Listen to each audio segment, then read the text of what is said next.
Oil-free Otago held a protest in the Octagon today, opposing plans by Shell to drill off the Otago coast. Spokeswoman Rosemary Penwarden joins us to tell us about the group and why it held the protest. Good evening, Rosemary. Hi there. Now, why did you hold the protest? Okay, well, we are in opposition to Shell coming to dig in the Great South Basin for oil or gas.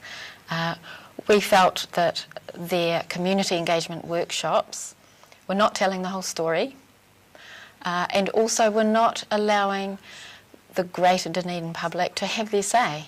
So we decided to hold our own community engagement workshop outside. Why is the group so opposed to drilling? There are a lot of reasons. We believe the risk is too big, too great. For me, the number one reason is because I read the science about climate change, and I am really, really concerned personally about my grandson's future.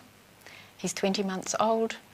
I know from what the science tells me that he has got a lot of climate disruption ahead of him in his life. Now, Shell say that members of your group were invited to the meeting, then acted in a way that it had to be closed down. What's your response to that? Well, that's actually not true at all. Our group was not invited to the meeting. We had to ask to be invited to the meeting. Two of us were invited, and we chose to send Ellie and one other person.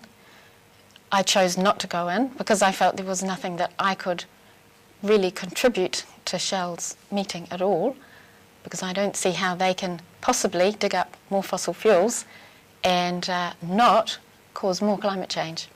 Now, Shell also says that closing the meeting meant that groups like DOC, local iwi, Port Otago, environmental groups were unable to have their input.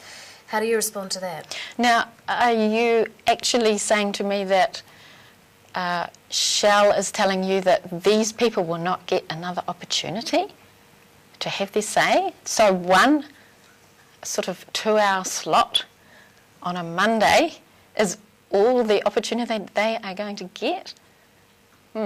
I find that a little bit mean of Shell. Now, some have suggested that having Shell here would be good for the economy. Do you not agree? Well, I would like those people to look up the Ministry of Economic Development's Burl report that the Ministry commissioned, that came out in March 2012, and it gives a scenario of oil and gas exploration in a South Island basin.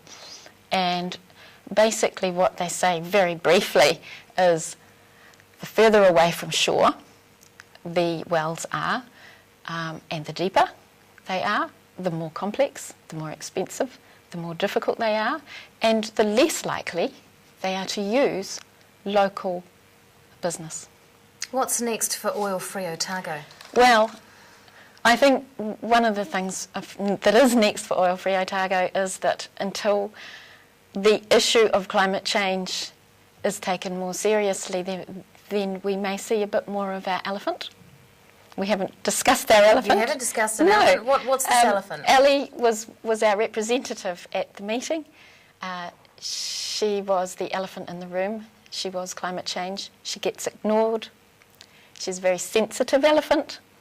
She gets quite nauseous when she hears a lot of propaganda, so she did have her paper bag with her today. Oil-free Otago spokeswoman Rosemary Penwarden, thanks very much for your time. Thank you very much.